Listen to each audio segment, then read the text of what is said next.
તો ગાંધીનગરની આ ઘટના સામે આવી છે। કલોલમાં નર્મદા કેનાલમાં ટ્રક ખાબકી હોવાનું સામે આવ્યું છે। તો ટ્રક નર્મદા કેનાલમાં ખાબકતા એક વ્યક્તિનું મોત થયું છે। નર્મદા કેનાલમાં ડૂબી જવાથી ટ્રક ડ્રાઈવરનું મોત થયું હોવાનું સામે આવ્યું। પાછળથી ધોળકા તરફ જતી ટ્રક કેનાલમાં ખાબકી હતી, જેમાં ડ્રાઈવરે સ્ટીયરિંગ પરથી કાબુ ગુમાવતા આ ઘટના બની હોવાનું સામે આવ્યું છે।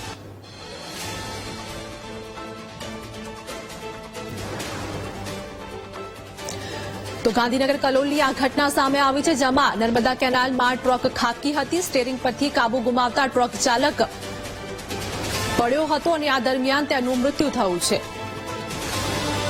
સંવાદદાતા મેહુલ અમારી સાથે જોડાઈ ગયા છે। ગાંધીનગર કલોલના નર્મદા કેનાલમાં ટ્રક ખાબકી, શું વધુ અપડેટ?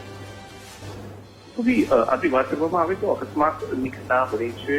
જે નર્મદા કેનાલ છે ત્યાંથી એક જે ટ્રક છે, ટર્બો ટ્રક કહેવામાં આવે છે, તે પસાર થઈ ગયો હતો અને ચાલકે તેના ઉપર કાબુ ગુમાવતા ટ્રક જે કેનાલમાં ખાબકી હતી। આ ટ્રક કેનાલમાં ખાબકતા જે ચાલક છે, જે ડ્રાઈવર છે, તેનું મૃત્યુ જે છે નીપજ્યું છે। આ પહેલા પણ જે કેટલીક ઘટનાઓ છે તેની અંદર કાર જે છે તે નર્મદા કેનાલની અંદર ખાબકી હતી અને મુખ્યત્વે આ જે ટ્રક છે તે ત્યાંથી પસાર થઈ રહી હતી। વાયણા તરફ જે કલોલ તાલુકાની ઘટના છે કે જ્યાંથી આ જે કેનાલ પસાર થઈ રહી છે નર્મદાની, ત્યાંથી વહેલી સવારે આ ટ્રક પસાર જે છે તે થઈ ગયો હતો અને ત્યાં અકસ્માત થતા જે ટ્રક છે તે નર્મદા કેનાલમાં ખાબકી હતી અને ત્યાં જે ડૂબી જવાથી જે ડ્રાઈવરનું મૃત્યુ થયું છે।